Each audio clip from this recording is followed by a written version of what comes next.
Assalamualaikum warahmatullahi wabarakatuh. Alhamdulillahi rabbil alamin. Wassalatu wassalamu ala nabiyyil amin Sayyidina Muhammad wa ala alihi wa sahbihi wattabi'ina wa tabi'ihim wa jami'il mu'minin. Puji syukur kita limpahkan kehadiran Allah Subhanahu wa taala. Salawat dan salam kepada junjungan kita Sayyidul Mursalin Nabiul Mustafa Muhammad sallallahu alaihi wasallam. Pada hari Jumat yang berkah ini, tanggal 10 Jumadil Awal 1445 Hijriah, 24 November 2023 Masehi. Marilah kita berdoa untuk pendahulu kita dengan membaca surah Al-Fatihah.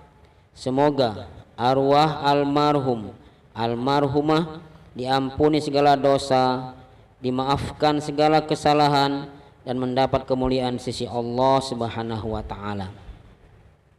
Al-Fatihah ala hadhihi niyyah wa kulli niyatin salihah wa nas'alullaha ta'ala ay yukhaffifa anhum siqalal auzar wa yarzuqahum 'aisyatal abrar wa yarhamahum walidina walidayhim khassah wa amwatana wa amwatal muslimin 'ammah la siyama ila janabil muassasil karim bihadzal masjidil azim almarhum Sultan Mahmud Badaruddin, summa ila arwah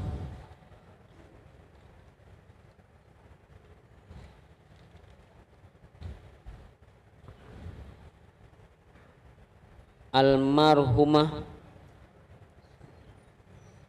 Asmawati binti Ahmad Jailani,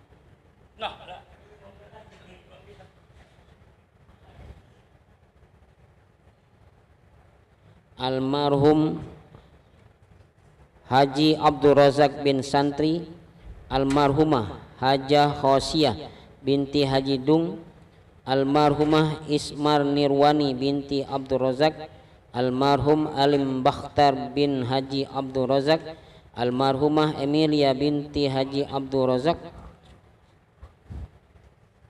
almarhum Syaiful Idrus bin Haji Abdul Razak, almarhum Muhammad bin Haji Dung, almarhum Budi Hamzah bin Haji Ahmad Sanusi, almarhum Haji Ahmad Sanusi bin Budi, almarhum Ki Agus M. Amin Asnawi bin Ki Agus Asnawi, almarhum Hasim bin Haji Ahmad Sanusi, almarhumah Haja Juwairiyah binti Haji Muhammad, almarhum Anwar bin Muhammad Nur, almarhum Ki Agus Arifin bin Ki Agus Haji Zubair, almarhumah Mardiyah binti Ki Agus Mas'ud, almarhum Ki Agus Hasim bin Ki Agus Zubair, almarhumah Nyayu Huzaimah binti Ki Agus Zubair, almarhum Ki Agus Hasanuddin bin Ki Agus Mas'ud, almarhumah Nyayu Mariyatun Thayyibah binti Ki Agus Muhammad Zamzam, almarhum Anwar bin Halik, almarhumah Sarinah binti Jailani,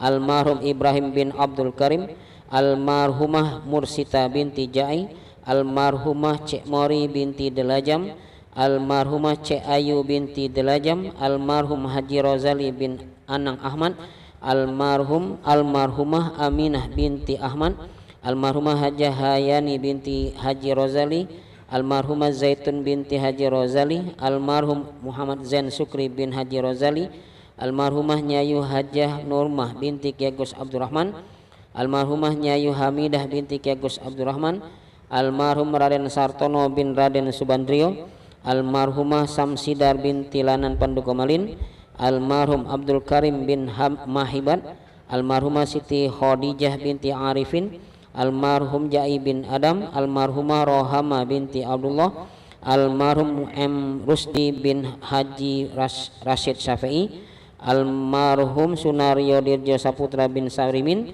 almarhum Haji Muhammad Rashid bin Syafi'i, almarhum Marlin bin Salikin, almarhumah Haja Maryam binti Sumi, almarhumah Haja Ma'ya binti Usman, almarhum Feriala binti Rozali, almarhum Azhari bin Kegus Haji Ishak Hamid, almarhumah Rosina binti Jailani, almarhumah Haja Rahayu binti Abdullah Majid, almarhum Muhammad Yusuf bin Muhammad Rashid Syafi'i, almarhumah Pujiana Trisnawati binti Sunaryo Dirjo Saputro, almarhumah Ida Rustini binti Sujana, almarhum Suwardi Ramli bin Saleh, almarhumah Erma Zubaidah binti Suwardi Ramli, almarhum Ki Agus Haji Ishak Hamid bin Ki Agus Haji Abdul Hamid Azhari, almarhum Ki Agus Haji Abdul Roni,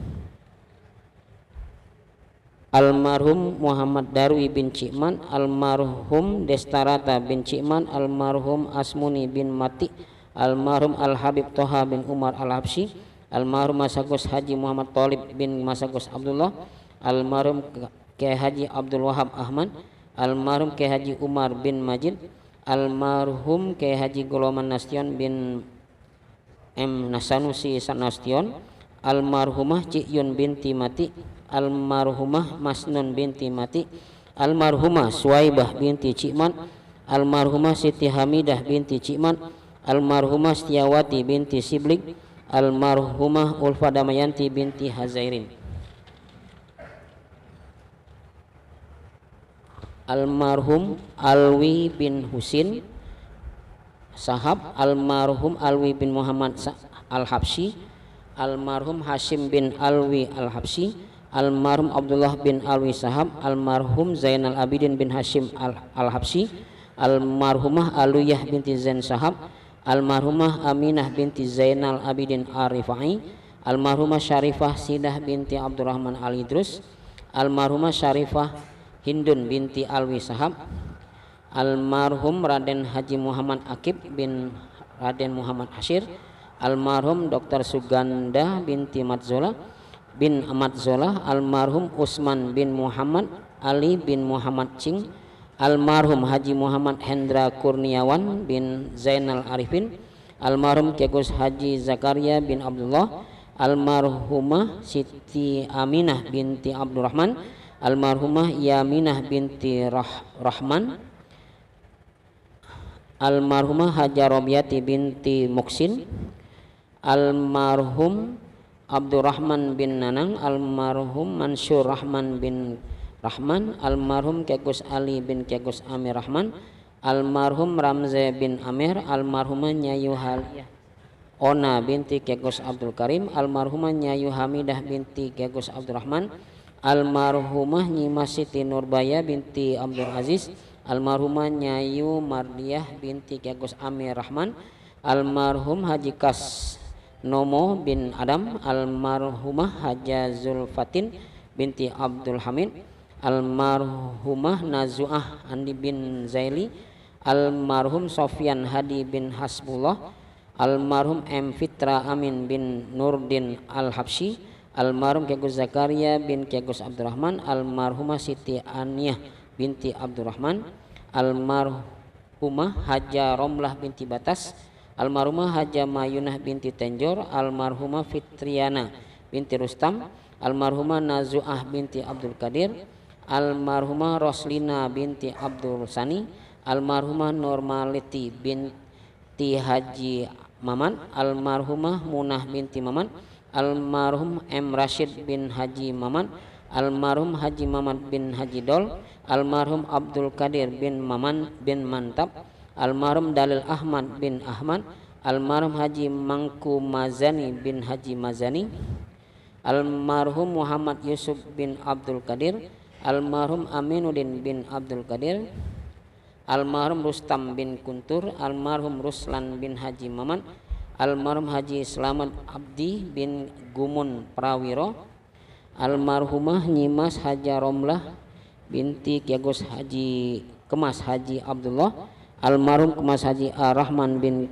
Kemas Nanang, almarhum Mas Agus Mansur bin Yunus, almarhum Mas Agus Taib bin Mansur, almarhum Haji Sagap Saleh bin Saleh Abdullah, almarhum Ki Agus Ismail Saleh bin Ki Agus Saleh, almarhumah Habibah binti M Abbas Al-Habsyi, almarhum Sofyan Anwar bin Muhammad Nuh Al-Habsyi, almarhum Muhammad Fitrah bin Muhammad Nurain, almarhumah Haja Raden Ahmad Nurlisa binti Haji R.A. Berlian, almarhum Sayyid Alwid Fahmi bin Husin, almarhum Kasnomo, almarhumah Zulfatin, almarhum Ki Agus Haji A. Halim bin Ki Agus Haji Daim, almarhum Muhammad Harun bin Haji Nung,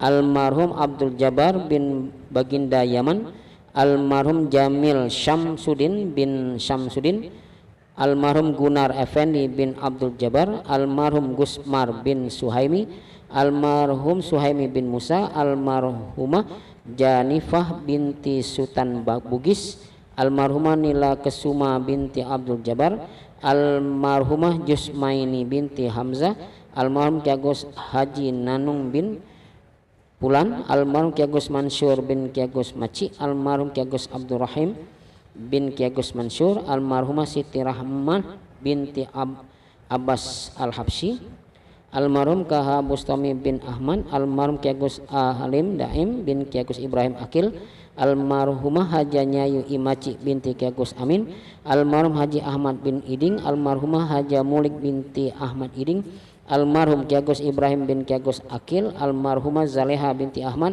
almarhum Haji Busrah bin Syukur, almarhumah Rina binti Miil, almarhumah Siti Aisyah binti Erwin Halim, almarhum Muhajir bin Syukur, almarhum M. Tuhid bin Kasui, almarhumah Baswarina binti Haji Bustami, almarhum Sakurman bin Marto, almarhumah Ferawati binti Rimbawan, almarhum Abdul Rahman bin Hasan, almarhumah Cikunah binti Umar, almarhumah Nurnini binti Main, almarhum Bustami bin M. Tauhid, almarhum Ki Agus Arfan bin Daim, almarhumah Indrawati binti Khalid Majid, almarhum Waluyo Slamet bin Slamet Atmo Prawiro, almarhum Raden Ayu Zainab binti Raden Bong,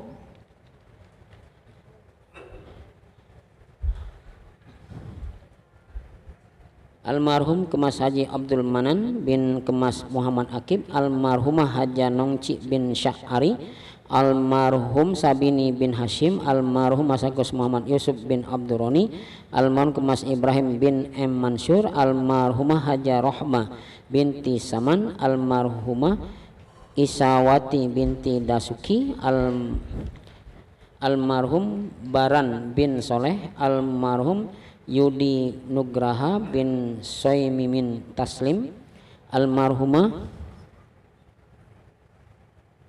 Hajah Mesa binti Yusuf, almarhum Haji Yusuf bin Gemok Zaidin, almarhumah Hajah Fatimah binti Yusuf, almarhum Mzan bin Jahir, almarhumah Rosdiah binti Soidi, almarhum Haji Dahlil bin Tomi, almarhum Marsud bin Soidi, almarhumah Aminah binti Kebut, almarhum Abdul Rahman bin Ki Agus Nanang, almarhum Ki Agus Nawawi Rahman bin Ki Agus Abdurrahman, almarhum Ki Agus Mansur Rahman bin Ki Agus Abdurrahman, almarhum Ki Agus Ali bin Ki Agus Amir Rahman, almarhumah Nyayu Hajah Haliyah binti Abdul Karim, almarhumah Nyayu Endang Sari binti Yusuf, almarhumah Nyayu Hamidah binti Abdurrahman, almarhum Sutrisno bin Zakaria, almarhumah Sulasma binti Karyo Sunito, almarhum Ki Agus Zaini Rahman bin Ki Agus Abdurrahman,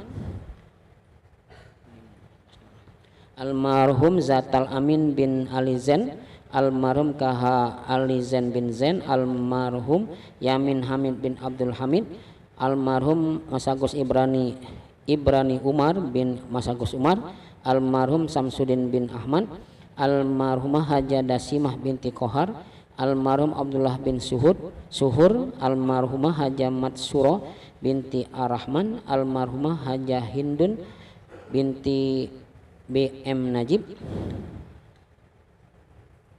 almarhum Haji Muhammad Nungci bin Abdullah, almarhumah Haja Ayuda binti Nangyu, almarhum Zahri bin Nungci, almarhum Saidi bin Zamzam, almarhum Maimunah bin Munir, almarhum Dian Ahmadi Rahmatullah bin Agus Salim, almarhum Adi Umanto bin Kaulan Patmo Widarto, almarhum HM Yunus bin Hamidin, almarhum HM Harun Hamidin bin Hamidin, almarhum HM Denci bin Nungci, almarhum Ali Bahrun bin Denci, almarhum Ustadz A. Kailani Anwar bin Anwar Abdullah Dung, almarhum Ustadz Zainal Abidin bin Masagus Abdul Aziz, almarhum KH Hasnuri Royani bin Rohayani, almarhum Kemas Zainuri bin Kemas Sulaiman Nengci, almarhum Kegus Haji Muhammad Teguh Nurdin, almarhumah Nyimas Munikah binti Kemas Umar, almarhum Nur Imron, almarhum Husin bin Ali, almarhumah Haja Halimah binti Sapidin, almarhumah Hayati binti Emnur, almarhumah Haja Talha binti Marawi, almarhum Lukman Aris bin Usul, almarhum Ahmad Almarhul bin Hasim, almarhumah Nurjana binti Baheram Syah, almarhumah Haja Halimah binti Adam, almarhum Dani bin Hamidin, almarhum Saiful Anwar bin Umar, almarhumah Nyayu Haja Hindun binti Kiagos Haji Abdul Soman, almarhumah Rabiwani Karolin binti Nanguning Alim,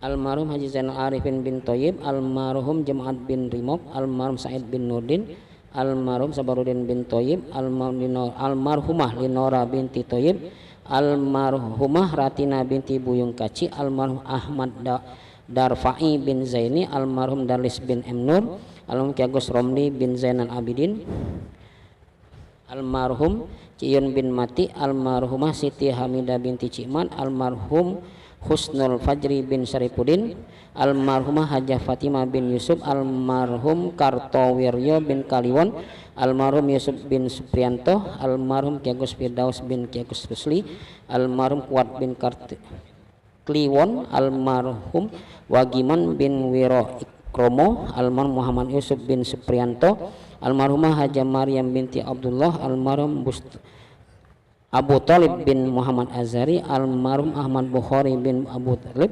almarhum Amir Hamzah bin Muhammad Bunyamin, almarhum Bustami bin Senen, almarhum Maspiyah binti Sa'ari, almarhum M. Yunus bin Ramba, almarhum Haji Basrin bin Daroni, almarhumah Haja Martini binti Basrin, almarhum Abdullah bin Sya'ari, almarhum Haji Anang bin Hajar, almarhum Haji Khalil bin Zakaria, almarhum KH Muhammad Mudaris bin Soleh, almarhum Muhammad Soleh bin Imam Kurmen, almarhumah Aminah binti Kiai Badrul Zaman.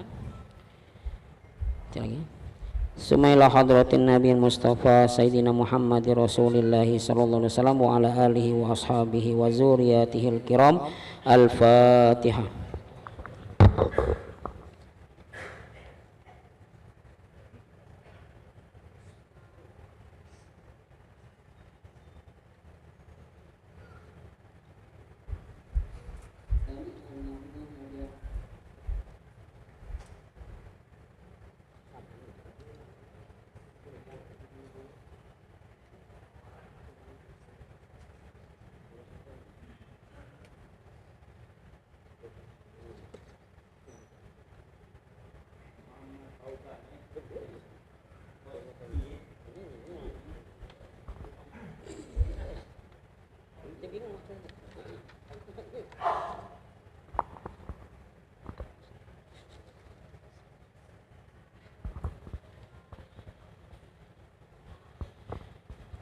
Pada kaum muslimin jamaah salat Jumat rahimakumullah, mohon membaca surah Al-Fatihah atas nama Raden Ayu Azizah binti Raden Haji Muhammad Mansur, Budi Mulia bin Abdurroni Maliki, Nyimas Aziziyah Alifah binti Fauzan Alifiyah, Safa Fitri Sayyidina, Ngadiono bin Surip, Ahmad Saiful bin Abu Thalib, Mulyani binti KHM Ali Zen, Hajah Nur Hadisyah binti M. Akib, Suging bin Suhardiman. Semoga Allah SWT melimpahkan kesehatan, keselamatan, disembuhkan, disehatkan dari sakit, dan dimurahkan rezeki. Al-Fatihah. A'udzubillahi minasyaitonir rajim. Bismillahirrahmanirrahim.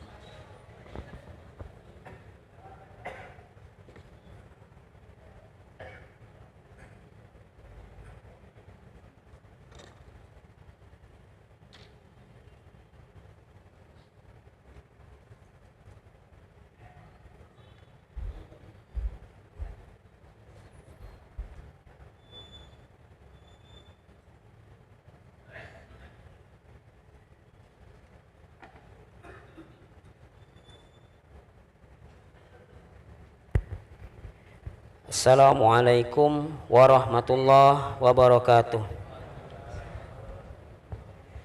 Jamaah salat Jumat dirahmati Allah, kami akan bacakan laporan keuangan dan kegiatan Jumat pada hari ini.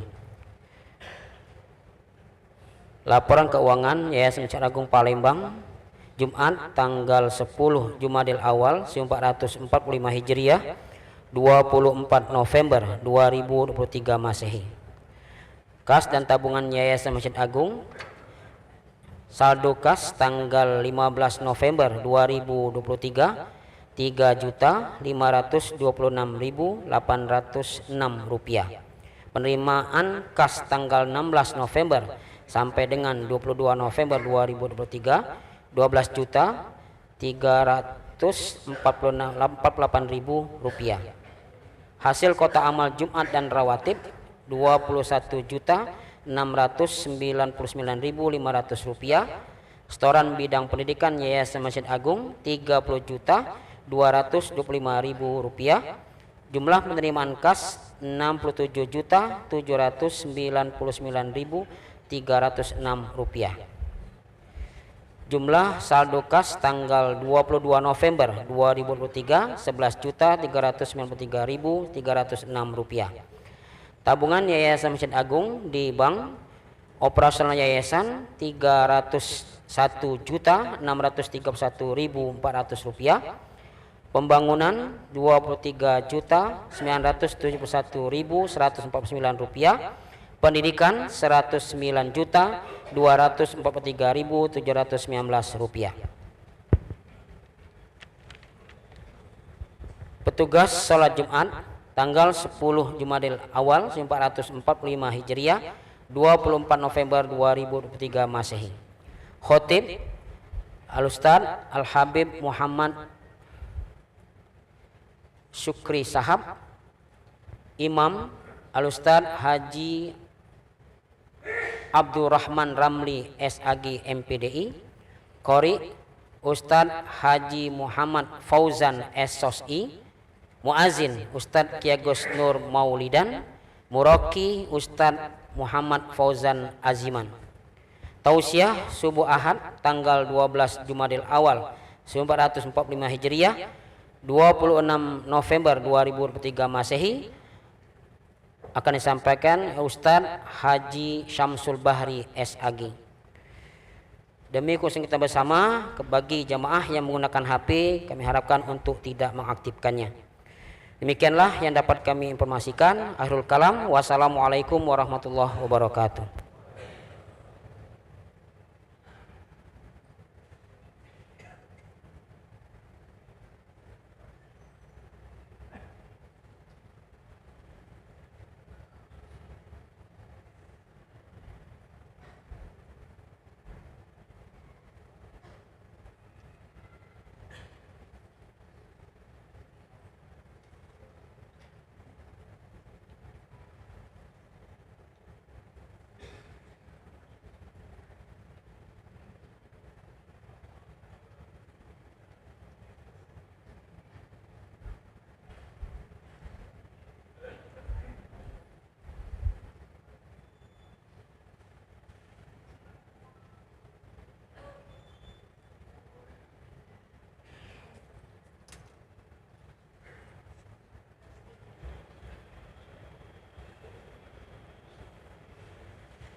بالله من الشيطان الرجيم.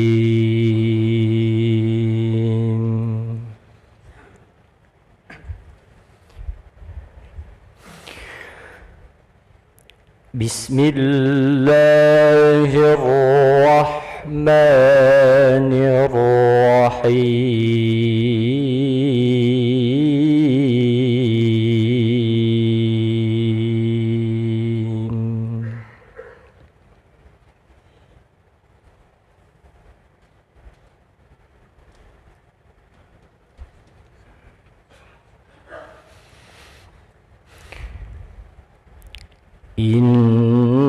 إنما ينهاكم الله عن الذين قاتلوكم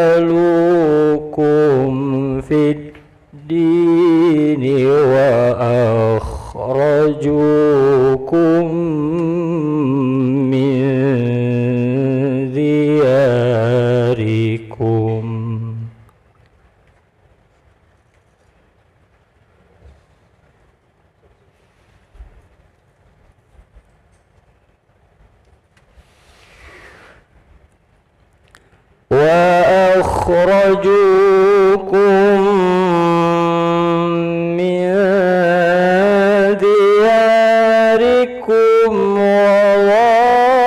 وظاهروا على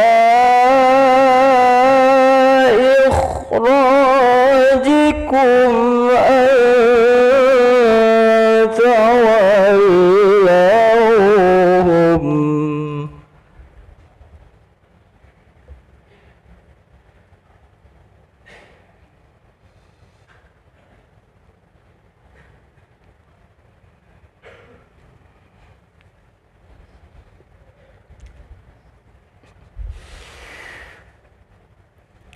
ومن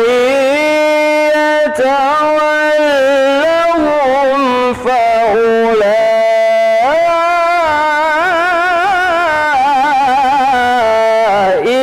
هم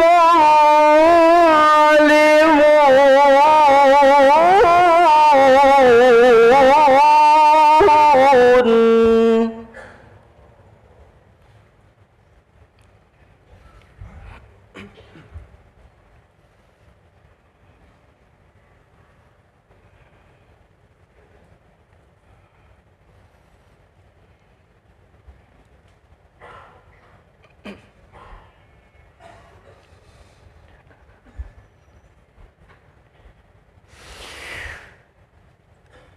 يا أيها الذين آمنوا إذا جاءكم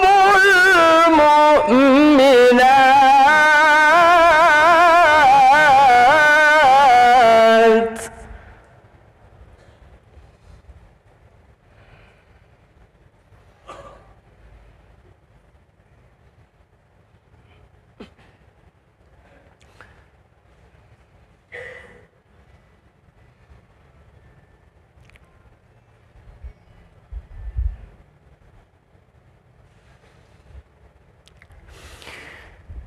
إذا جاءكم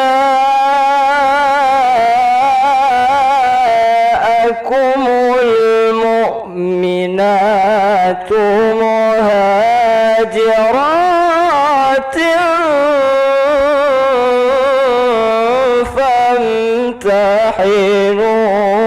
فامتحنوهن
فإن علمتموهن مؤمنات فلا ترجعوهن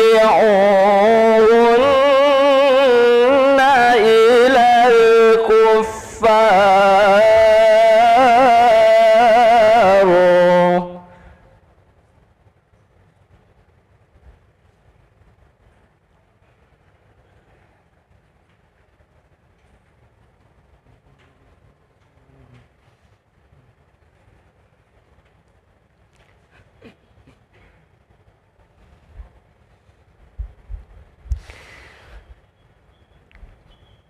لا هن حل لهم ولا هم يحلون لهن وآتوهم ما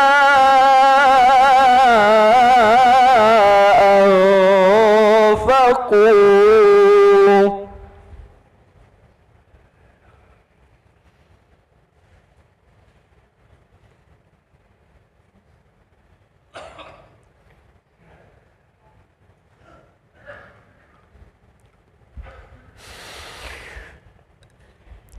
ولا جناح عليكم أن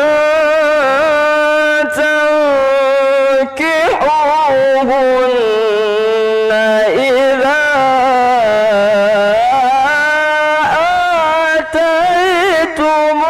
آتيتموهن أجورهن.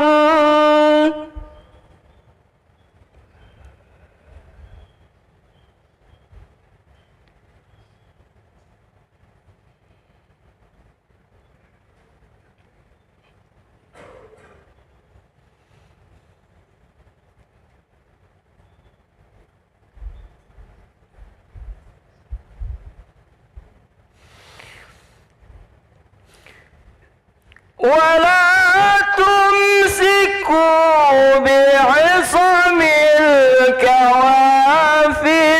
واسألوا ما أنفقتم وليسألوا ما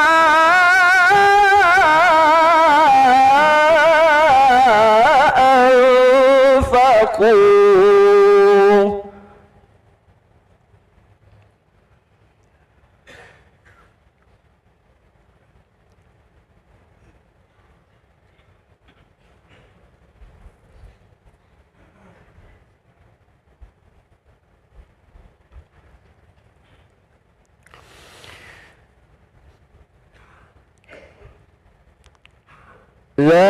ذلكم حكم الله يحكم بينكم والله عليم حكيم.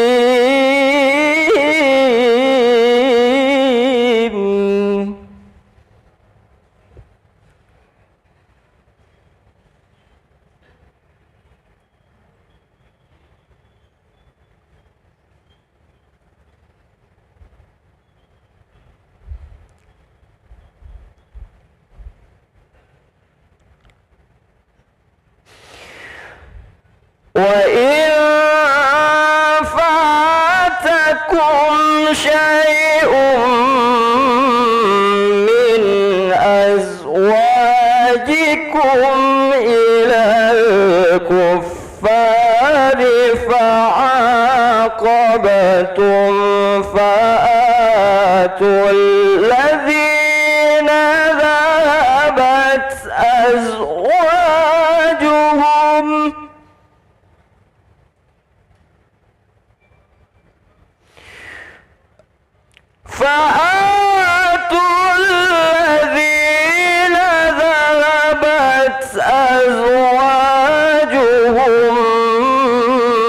مثل ما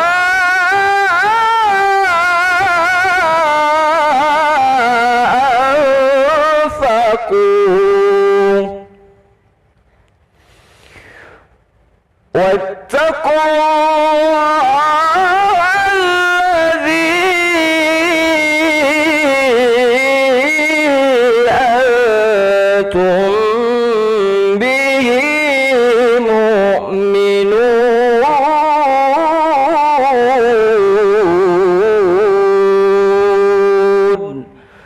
Sadaqallahul azim.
Allahu Akbar, Allahu Akbar.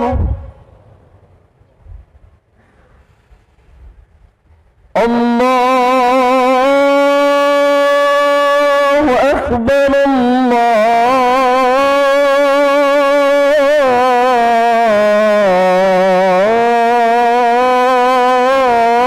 Allahu Akbar.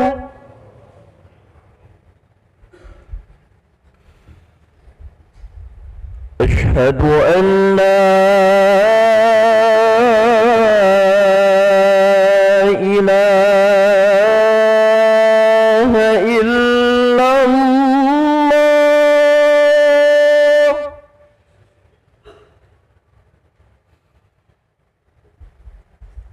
أشهد أن لا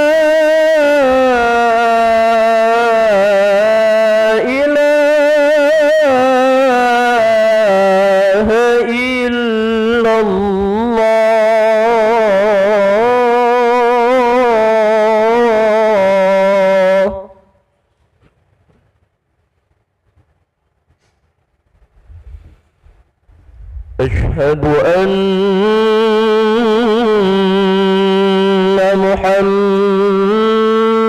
محمدًا رسول الله.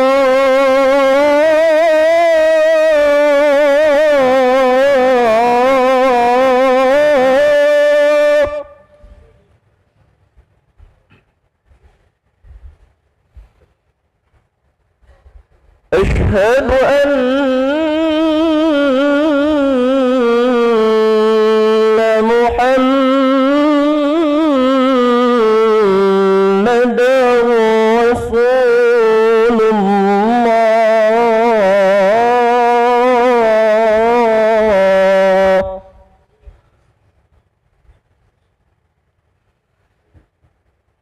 حي على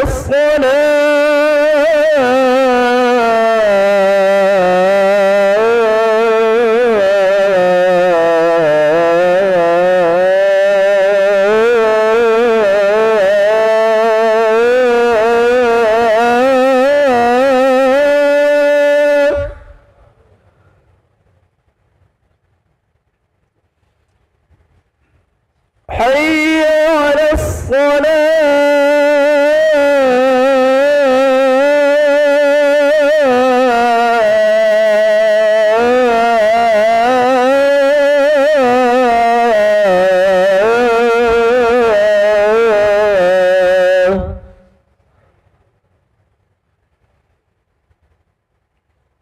حي على الفلاح.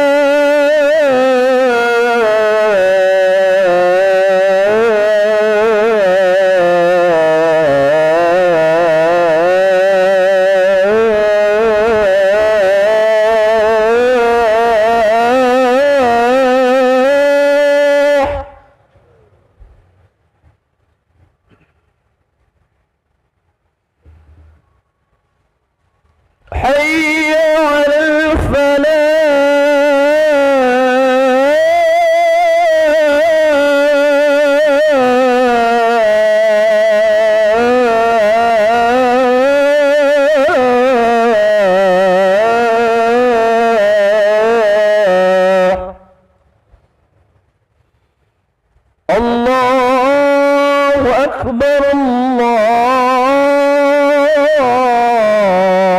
الله أكبر لا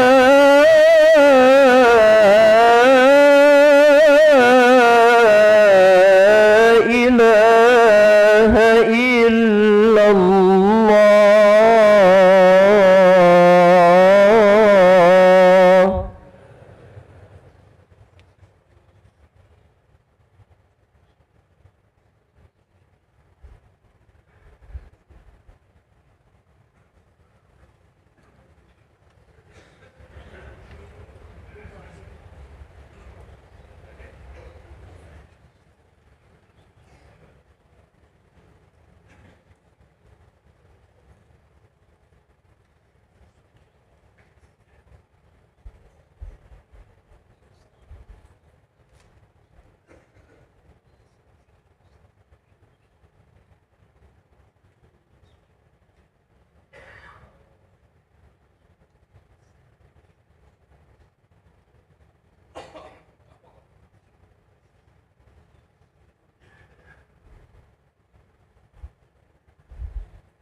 Assalamualaikum warahmatullahi wabarakatuh. Jamaah kaum muslimin wa zumratal mu'minin rahimakumullah. Sebentar lagi khatib akan menaik mimbar dan membacakan kedua khutbahnya. Berkenaan dari itu dari hadis Rasulullah sallallahu alaihi wasallam yang berbunyi, An Abi Hurairah radhiyallahu an nabil khair ruya fil khairil masyhur an nabil khairil ma'sur an Abi Hurairah radhiyallahu annahu qala Rasulullah sallallahu alaihi wasallam idza qulta li sahibika anta yaumal jumu'ah wal imamu yakhutubu faqad lagat, yang artinya dari Abu Hurairah radhiyallahu Nabi Muhammad sallallahu alaihi wasallam bersabda, barang siapa yang berkata-kata ketika khatib sedang mimbar dan membacakan kedua khutbahnya, maka yang berkata-kata tersebut pahala salatnya Jumatnya akan sia-sia. Maka dari itu marilah kita diam dengarkan apa yang akan disampaikan oleh khatib pada Jumat hari ini. Semoga Jumat kita diterima oleh Allah Subhanahu wa taala. Amin ya rabbal alamin.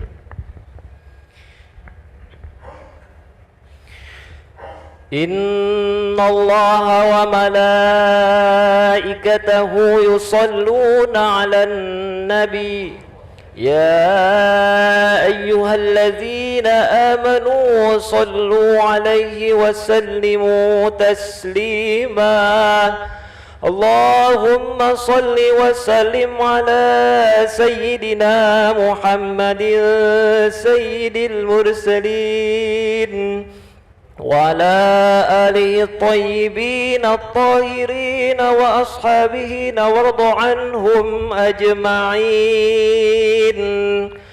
برحمتك يا أرحم الراحمين. السلام عليكم ورحمة الله وبركاته. Allahu Akbar, Allahu Akbar, Allahu Akbar, Allahu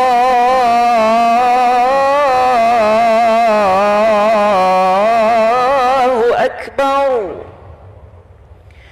Ashhadu an la ilaha illallah.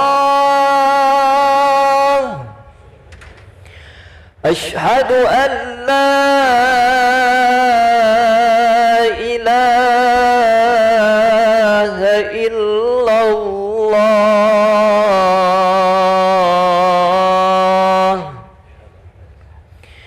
أشهد أن محمد رسول الله. أشهد أن محمد رسول الله.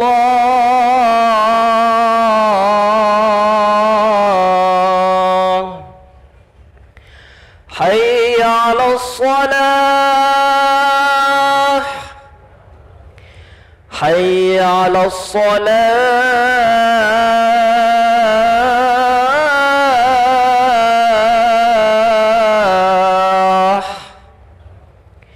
حي على الفلاح،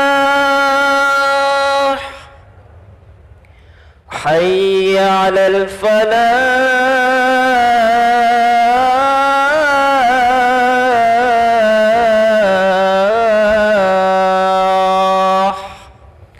الله أكبر، الله أكبر، لا إله إلا الله.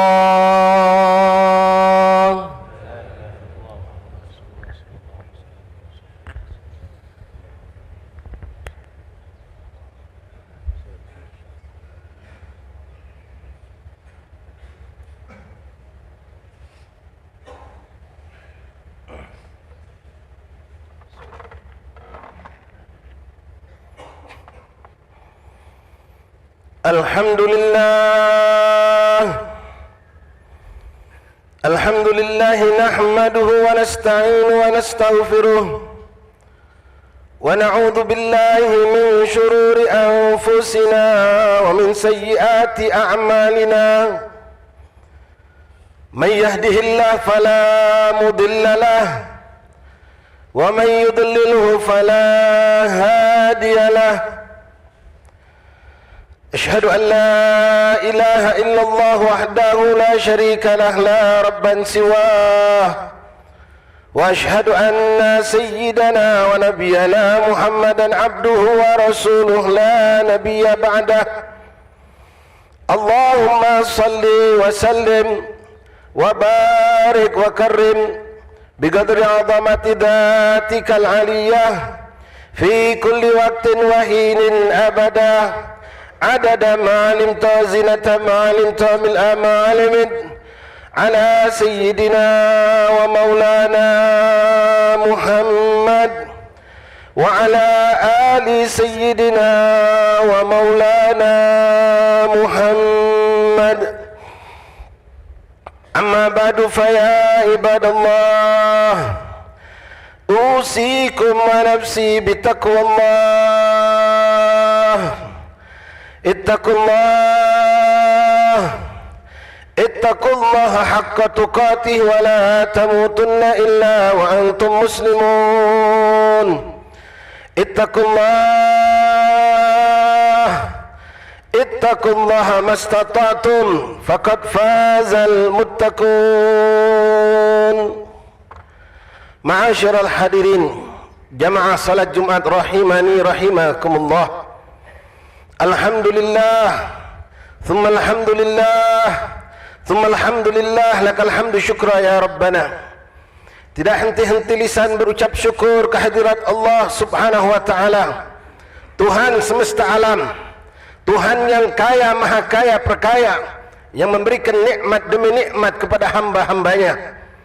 Begitu banyak nikmat-nikmat Allah yang Allah berikan kepada kita, belum kita syukuri. Bahkan tidak sedikit daripada nikmat-nikmat Allah justru kita kufuri. Ikhwani rahimani rahimakumullah, Allah subhanahu wa ta'ala telah menjanjikan bagi hamba-hamba yang pandai mensyukuri nikmat Allah dengan akan menambahkan nikmat-nikmat tersebut. La in syakartum la azidannakum. Akan tetapi ya ikhwani, begitu Allah memperingatkan kepada orang-orang yang mengkufuri nikmat Allah, Allah tidak mengatakan akan kukurangi nikmat tersebut. Akan tetapi Allah subhanahu wa ta'ala langsung menampakkan kemurkaannya dengan mengatakan wala in kafartum inna azabi lasyadid. Jikalau kalian mengkufuri nikmat-nikmatku, maka sungguh azabku teramat sangat pedih. Sadaqallah wa sadaqa rasuluh. Mari ikhwani rahimani rahimakumullah, kita mensyukuri nikmat Allah dan dengan inilah kita tingkatkan ketakwaan kita kepada Allah. Karena hakikat mensyukuri nikmat Allah bukan sebatas memperbanyak ucapan lafaz alhamdulillah. Akan tetapi sebaik-baik dan pada hakikatnya mensyukuri nikmat Allah adalah sarfun ni'mah ila ma yuhibbullah wa yardah. Menggunakan nikmat-nikmat Allah untuk mendekatkan diri kita kepada Allah, untuk melakukan hal-hal yang diridhai oleh Allah subhanahu wa ta'ala, baik itu yang sifatnya hablum minallah ataupun hablum minan nas. Ikhwani rahimani rahimakumullah, mari kita tingkatkan ketakwaan kita kepada Allah subhanahu wa ta'ala dengan menjalankan segala perintah-perintah Allah dan sungguh-sungguh menjauhkan diri kita dari apa yang dilarang oleh Allah. Berusaha menjalankan apa yang dianjurkan dan disunnahkan oleh baginda Rasulullah, dan berusaha pula dengan semaksimal mungkin meninggalkan apa yang dimakruhkan oleh baginda Rasulullah. Begitu banyak nikmat-nikmat Allah yang Allah berikan kepada kita. Di antara nikmat-nikmat tersebut ya ikhwani adalah nikmat rizki yang Allah limpahkan untuk kita. Terkadang kita harus dapatkan rizki tersebut dengan bersusah payah. Terkadang Allah datangkan tanpa kita harus bersusah payah. Terkadang rizki itu hilang tanpa sebab, dan terkadang pula Allah datangkan tanpa sebab musabab. Semua dengan kekuasaan Allah dan kehendak Allah subhanahu wa ta'ala. Ikhwani rahimani rahimakumullah, perkara rizki bukanlah perkara yang gampang. Ia adalah bagian pokok, poros tengah yang harus kita perhatikan dalam kehidupan kita sebagai seorang mukmin hamba Allah. Rizki kata ulama terbagi menjadi 3 bagian. Ada rizki yang disebut rizki yang halal, ada pula rizki yang haram, dan ada pula antara keduanya rizki yang bernilai syubhat. yang patut kita tuntut dan kita cari dan kita jaga dan kita syukuri kalau kita mencari rizki yang dihalalkan oleh Allah. Adapun yang syubhat hendaklah kita jauhi, terlebih lagi apa yang diharamkan oleh Allah Subhanahu wa taala. Ikhwani rahimani rahimakumullah, masalah rizki bukanlah masalah yang dianggap sepele. Hukum halal dan haram berpengaruh terhadap seorang hamba Allah, bukan hanya kelak pada hari kiamat atau di alam kuburnya, akan terlebih mempengaruhi apa yang ia akan lakukan di muka bumi Allah sebagai hamba Allah Subhanahu wa taala. Rasulullah sallallahu alaihi wasallam pernah mengatakan, talabul halal faridatun ala kulli muslim. Mencari rezeki yang halal adalah kewajiban bagi setiap muslim. Jangan pernah engkau ya ikhwani menyentuh sesuatu yang diharamkan Allah ataupun yang terhukum dengan hukum syubhat di hadapan Allah Subhanahu wa taala. Innallaha tayyibun la yaqbalu illa tayyibah. Allah itu indah, Allah itu cantik, Allah itu sempurna. Maka Allah tidak akan pernah menerima amal ibadah dari seorang hamba, baik itu salatnya, hajinya, sedekahnya, ataupun apapun yang gunakan dengan rezeki yang Allah berikan kepadanya, jikalau ia menggunakan dengan rezeki yang tidak diridhai oleh Allah Subhanahu wa taala. Ikhwani rahimani rahimakumullah, hafizani hafizakumullah. Masalah rezeki begitu kuat diatur dalam syariat Islam, sehingga muncullah hukum-hukum yang harus kita perhatikan, karena ini akan berpengaruh berat dengan hubungan kita dengan Allah Subhanahu wa taala. Allah Subhanahu wa taala memiliki para rasul-rasul manusia pilihan Allah. Mereka yang telah mendapatkan titel rasul dan anbiya adalah orang-orang yang maksum, yang terjaga dari segala keburukan dan kehilapan, apalagi menyentuh dosa-dosa.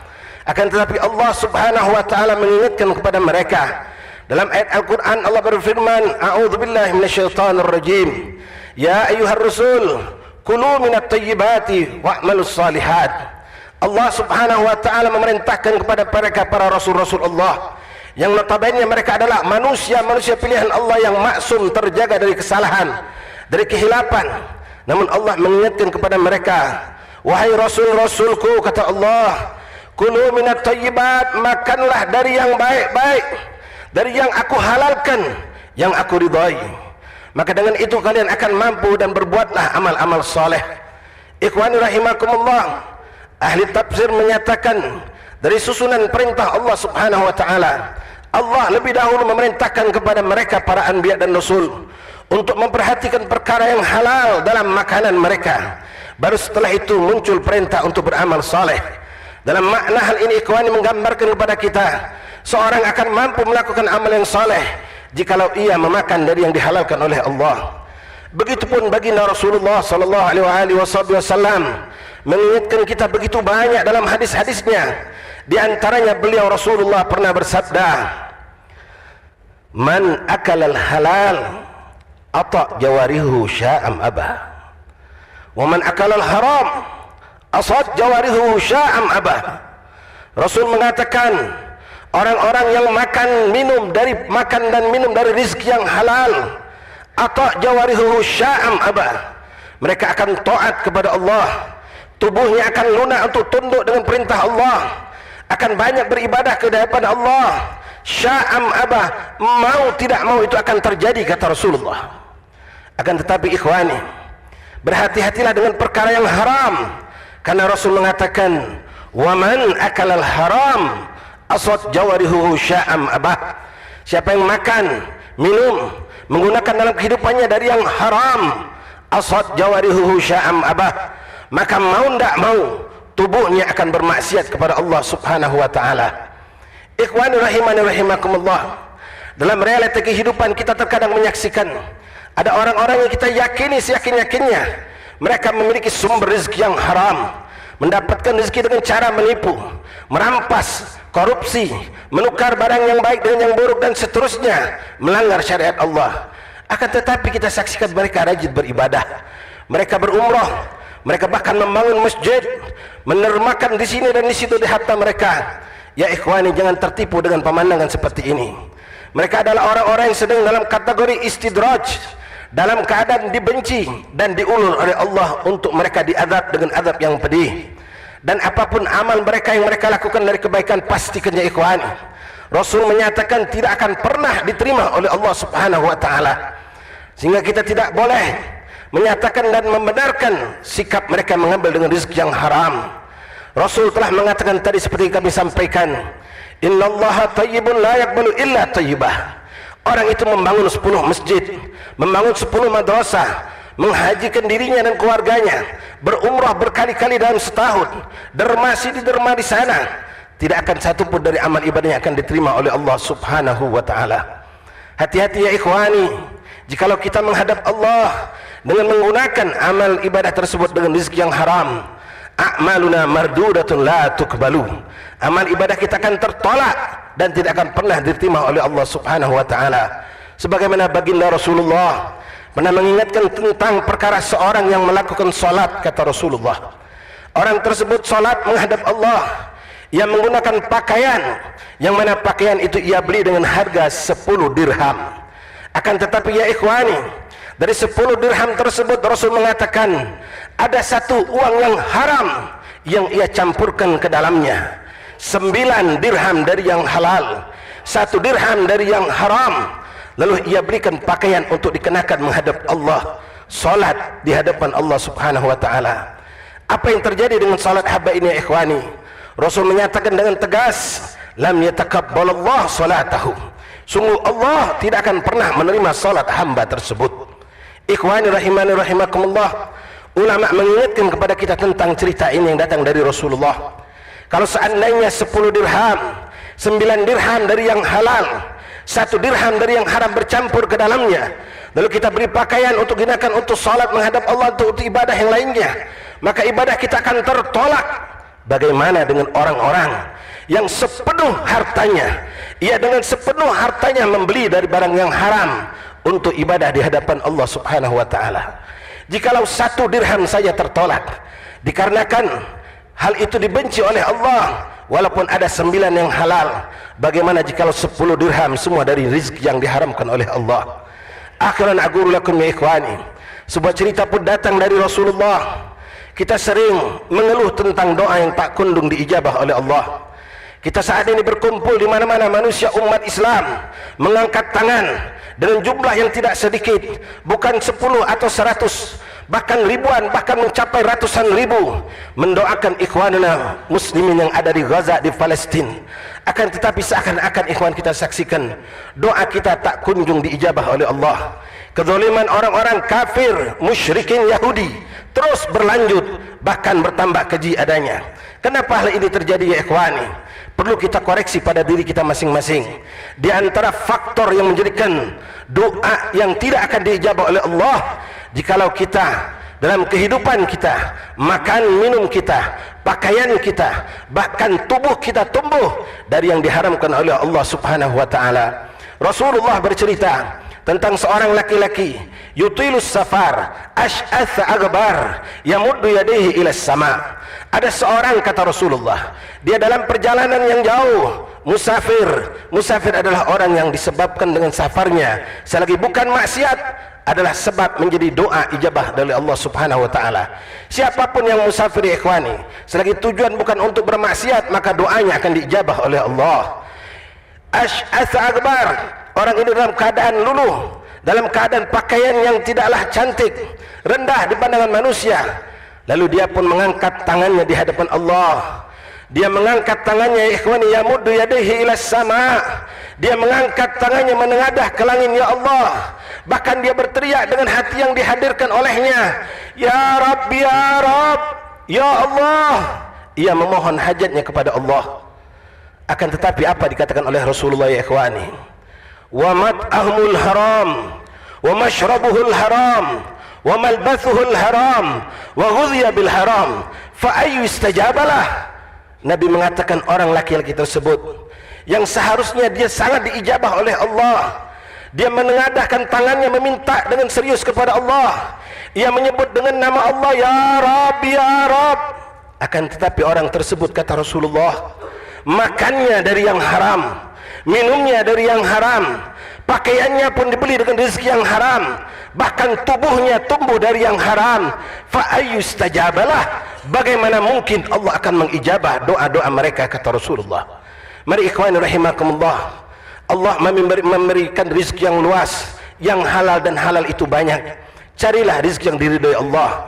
Sedikit yang halal pasti akan ada keberkahan, ketimbang yang haram atau yang syubhat, banyak tidak akan muncul keberkahan di dalamnya. Muskilah akan muncul pada diri kita. Dan yang jelas ikhwani, segala amal ibadah kita akan ditolak oleh Allah di dunia, dan kelak di yaumul qiyamah azab Allah akan menanti kita. Na'udzubillah tsumma na'udzubillah. Mari kita berdoa dan memohon kepada Allah dan berikhtiar, berusaha mencari rizki yang dihalalkan oleh Allah subhanahu wa ta'ala. Semoga Allah memudahkan untuk kita mendapatkan itu semua, rizki yang halal, yang berkah, yang bisa mengantarkan kita untuk dekat kepada Allah subhanahu wa ta'ala. Amin, Allahumma amin. أقول قولي هذا وأفضل الكلام كلام الله ملك العلام وبذلك يهتدي المهتدون. أعوذ بالله من الشيطان الرجيم. بسم الله الرحمن الرحيم. والعصر إن الإنسان لفي خسر إلا الذين آمنوا وعملوا الصالحات وتواصوا بالحق وتواصوا بالصبر. صدق الله العظيم وصدق النبي الكريم ونحن على ذلك من الشاهدين. أقول قولي هذا أستغفر الله لي ولكم ولوالدينا ولوالديكم فاستغفروه إنه هو الغفور الرحيم. اللهم صل وسلم على سيدنا محمد وعلى آل سيدنا محمد.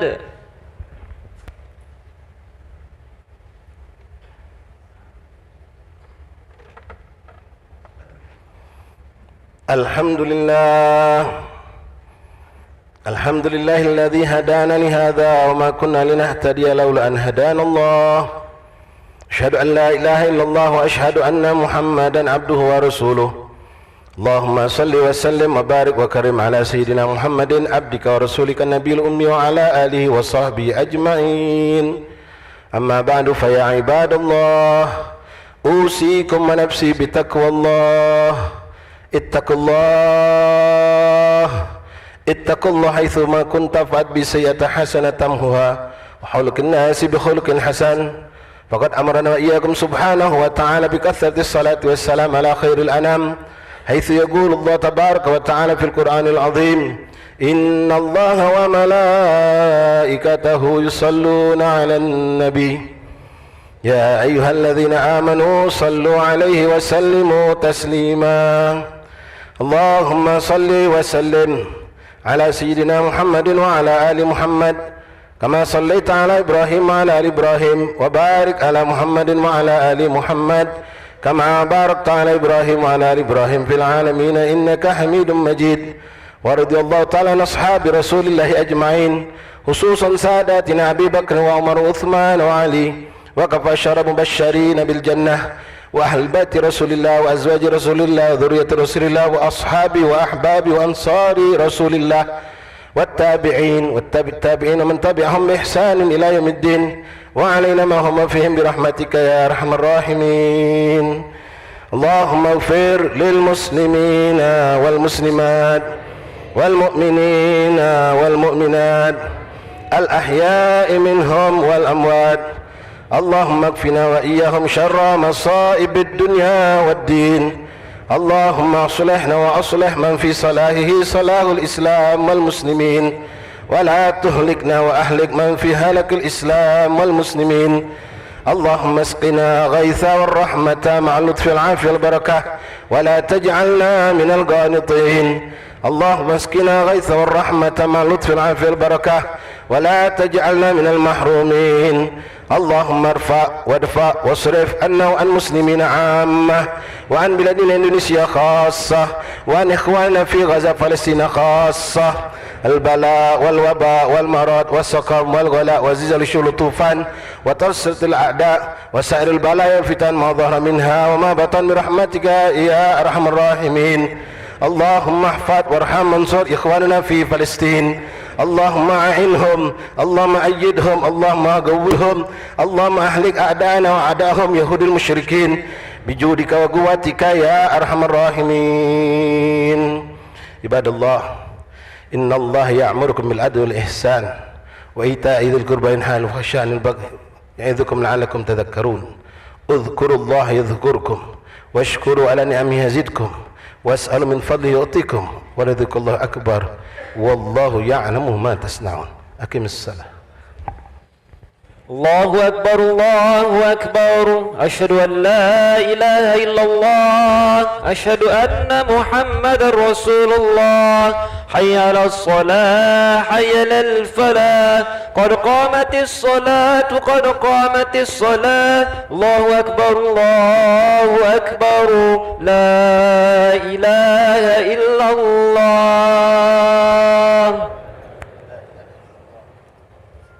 استغفر الصلاة رحمكم الله.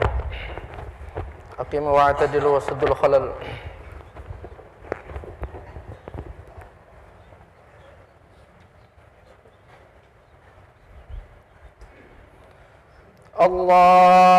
الله أكبر.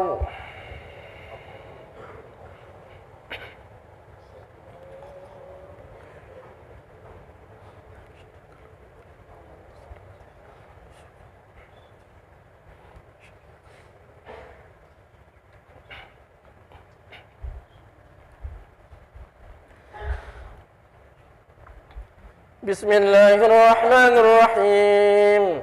الحمد لله رب العالمين الرحمن الرحيم مالك يوم الدين إياك نعبد وإياك نستعين اهدنا الصراط المستقيم صراط الذين أنعمت عليهم غير المغضوب عليهم ولا الضالين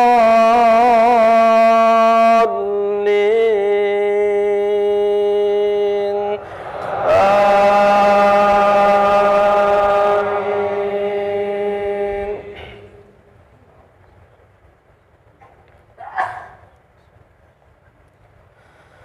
وإذ أذن ربكم لئن شكرتم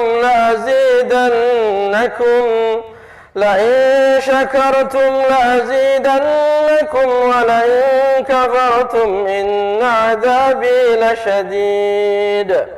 وقال موسى إن تكفروا أنتم ومن في الأرض جميعا فإن الله لغني حميد. ألم يأتكم نبأ الذين من قبلكم قوم نوح وعاد وثمود من بعدهم ألم يأتكم نبأ الذين من قبلهم قوم نوح وعاد وثمود من بعدهم ألم يأتكم نبأ الذين من قبلهم قوم نوح وعاد وثمود من بعدهم لا يعلمهم إلا الله جاءتهم رسلهم بالبينات فردوا أيديهم في أفواههم وقالوا إنا كفرنا بما أرسلتم به وإنا لفي شك مما تدعوننا إليه مريب. قالت رسلهم في الله شك فاطر السماوات والأرض يدعوكم ليغفر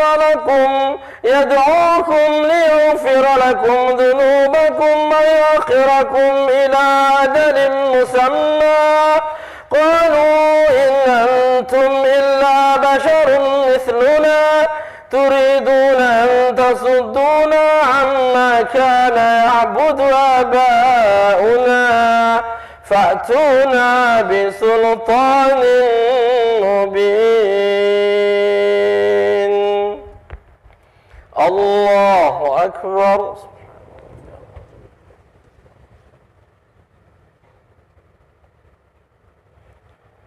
سمع الله لمن حمده.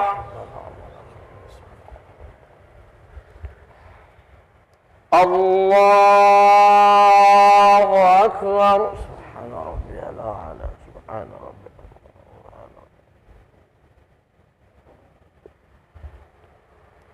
الله أكبر.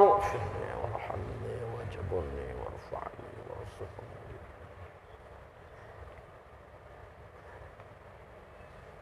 الله أكبر. سبحان ربي الأعلى. سبحان ربي الأعلى.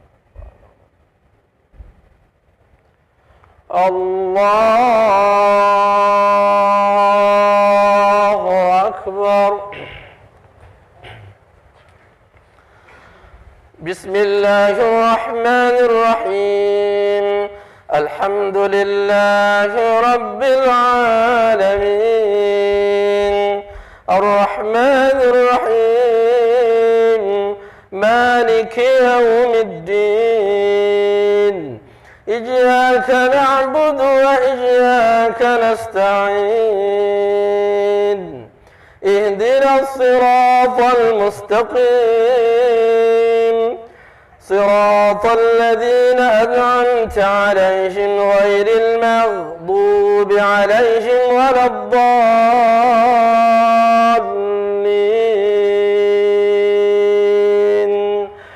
آمين.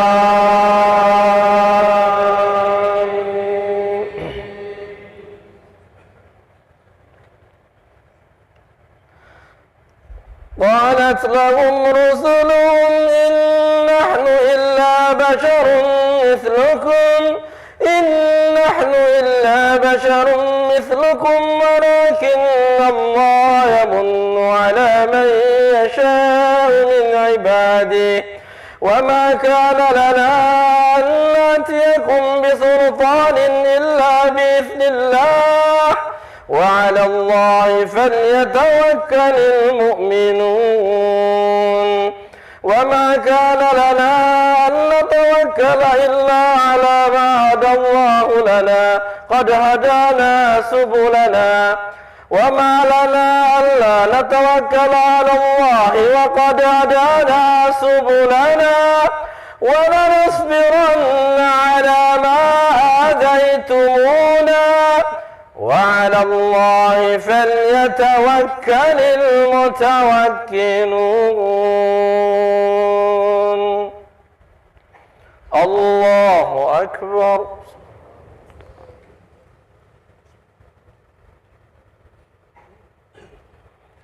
سمع الله لمن حمده. الله أكبر.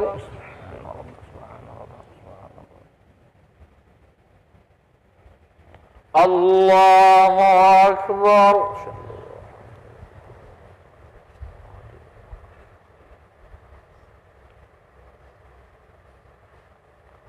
الله أكبر.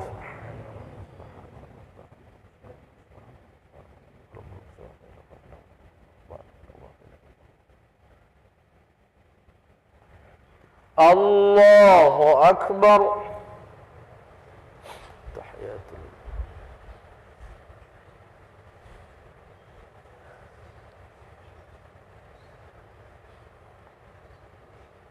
السلام عليكم. السلام علينا وعلى أشهد أن لا إله إلا الله محمد. اللهم صل على بارك الله بارك الله.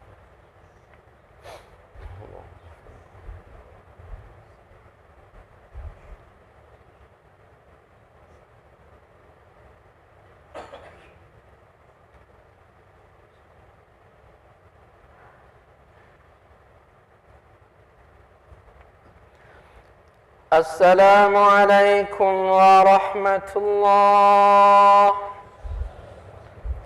السلام عليكم ورحمة الله.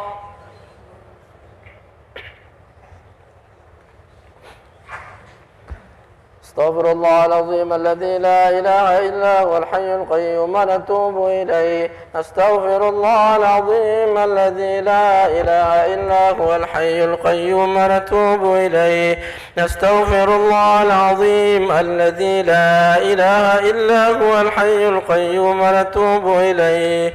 بسم الله الرحمن الرحيم الحمد لله رب العالمين الرحمن الرحيم مالك يوم الدين إياك نعبد وإياك نستعين اهدنا الصراط المستقيم صراط الذين أنعمت عليهم غير المغضوب عليهم ولا الضالين آمين بسم الله الرحمن الرحيم الحمد لله رب العالمين الرحمن الرحيم مالك يوم الدين إياك نعبد وإياك نستعين اهدنا الصراط المستقيم صراط الذين أنعمت عليهم غير المغضوب عليهم ولا الضالين بسم الله الرحمن الرحيم الحمد لله رب العالمين الرحمن الرحيم مالك يوم الدين إياك نعبد وإياك نستعين اهدنا الصراط المستقيم صراط الذين أنعمت عليهم غير المغضوب عليهم ولا الضالين آمين بسم الله الرحمن الرحيم الحمد لله رب العالمين الرحمن الرحيم مالك يوم الدين إياك نعبد وإياك نستعين اهدنا الصراط المستقيم صراط الذين أنعمت عليهم غير المغضوب عليهم ولا الضالين آمين بسم الله الرحمن الرحيم الحمد لله رب العالمين الرحمن الرحيم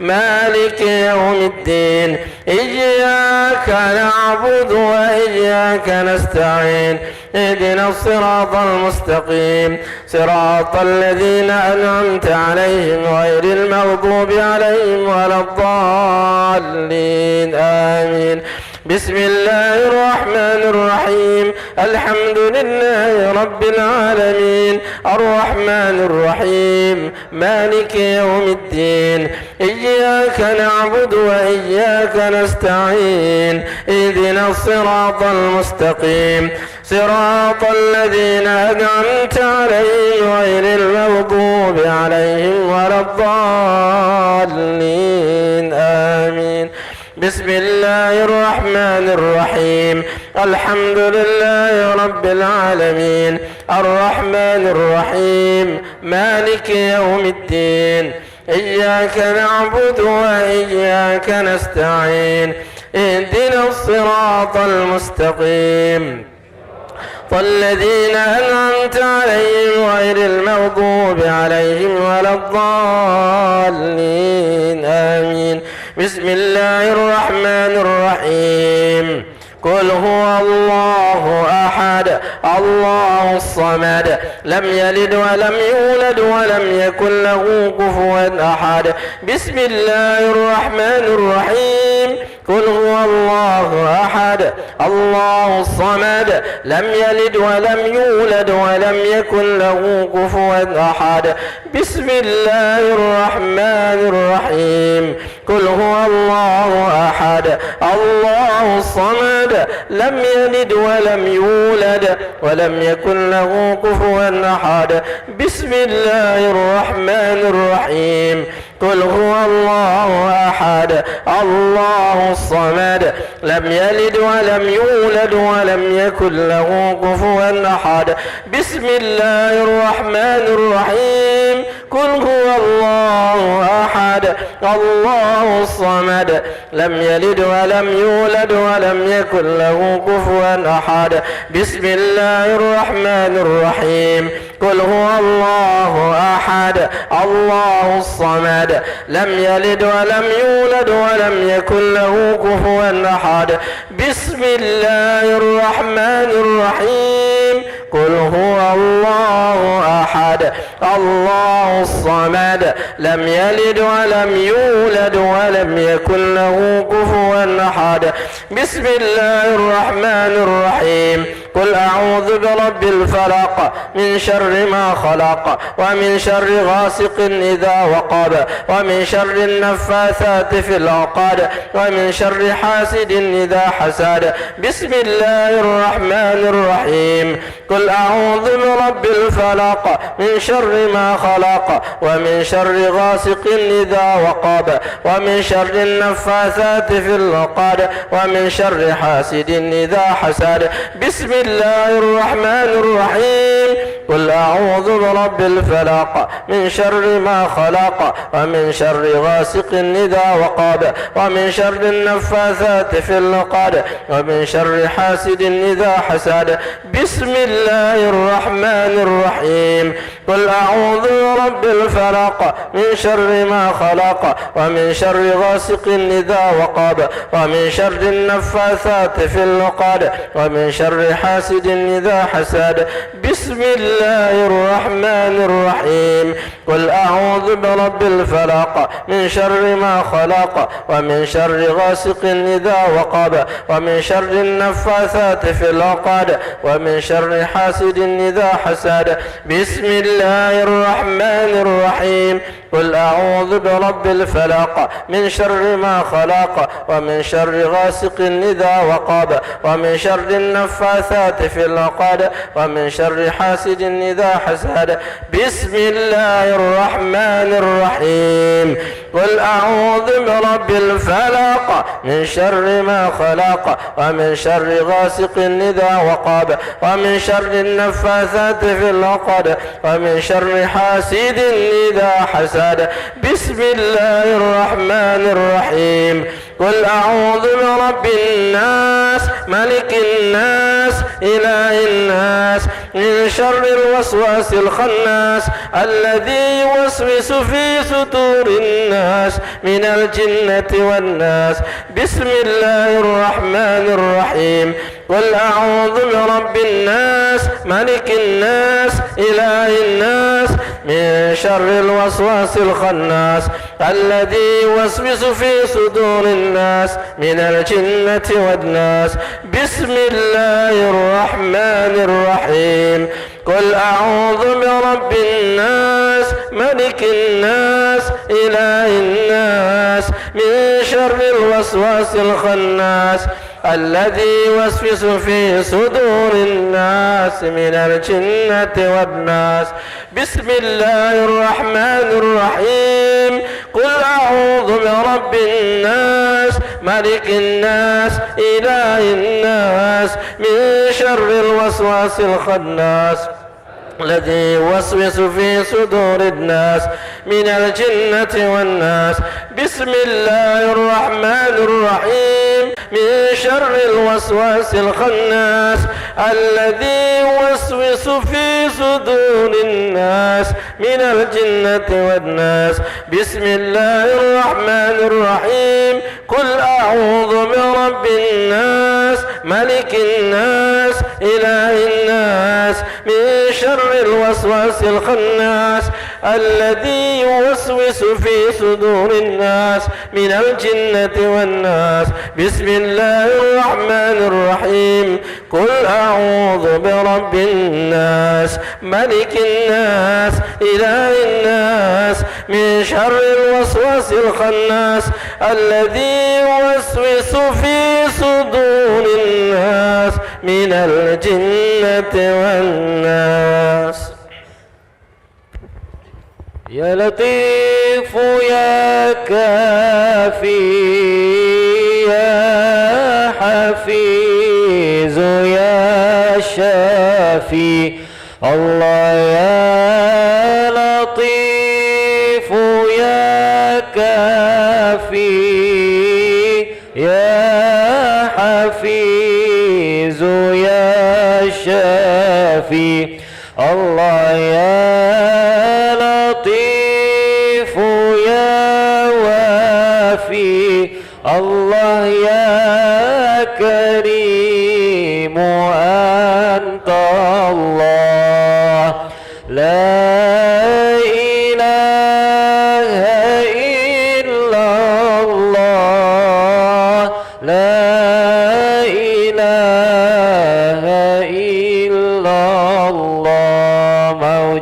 لا إله إلا الله لا إله إلا الله معبود لا إله إلا الله لا إله إلا الله مقصود لا إله إلا الله لا إله إلا الله عظيم لا إله إلا الله دائم لا إله إلا الله لا إله إلا الله سيدنا محمد رسول الله صلى الله عليه وسلم كلمة حق على نحيا وعلى نموت فبها نبعث إن شاء الله تعالى من الآمنين إن الله وملائكته يصلون على النبي يا أيها الذين آمنوا صلوا عليه وسلموا تسليما نعوذ بالله من الشيطان الرجيم بسم الله الرحمن الرحيم الحمد لله رب العالمين اللهم صل وسلم على سيدنا محمد سر حياة الوجود والسبب الأعظم لكل موجود صلاة تحفظنا بها القرآن وتفهمنا بها الآيات وتحفظنا بها سوء القول والعمل والنجات وعلى آله وصحبه وسلم اللهم اغفر لنا ذنوبنا ولوالدينا وارحمهم كما ربونا صغارا اللهم يا غني يا حميد يا مبدئ يا معيد يا رحيم يا ودود أغننا بحلالك عن حرامك وبطاعتك عن معصيتك وبفضلك عن من سواك اللهم أعنا على ذكرك وشكرك وحسن عبادتك إنك تعلم مكاننا وتسمع كلامنا وتنظر قلوبنا وتنظر أعمالنا وكل شيء أعطيتنا لك الحمد كثيرا كما تنعم كثيرا لك الشكر كثيرا كما تعطي كثيرا اللهم اجعلنا عبدا شكورا واجعلنا في عيننا صغيرا وفي أعين الناس كبيرا اللهم انصر إخواننا المسلمين في فلسطين اللهم انصر إخواننا المسلمين الذين يجاهدون في سبيلك في فلسطين اللهم انصر إخواننا المسلمين في غزة وأعط لهم آمنا وسكينة والعزة اللهم أهلك الكفرة إسرائيل اللهم دمرهم اللهم دمرهم اللهم زلزل أرضهم اللهم شتت شملهم يا أجود الأجودين يا أول الأولين يا آخر الآخرين احفظنا واجعلنا من الناجحين ربنا تقبل منا إنك أنت السميع العليم تب علينا يا مولانا إنك أنت التواب الرحيم ربنا آتنا في الدنيا حسنة وفي الآخرة حسنة وقنا عذاب النار وصل على سيدنا محمد وعلى آله وصحبه أجمعين سبحان ربك رب العزة عما يصفون وسلام على المرسلين والحمد لله رب العالمين الفاتحة بالله من الشيطان الرجيم بسم الله الرحمن الرحيم الحمد لله رب العالمين الرحمن الرحيم مالك يوم الدين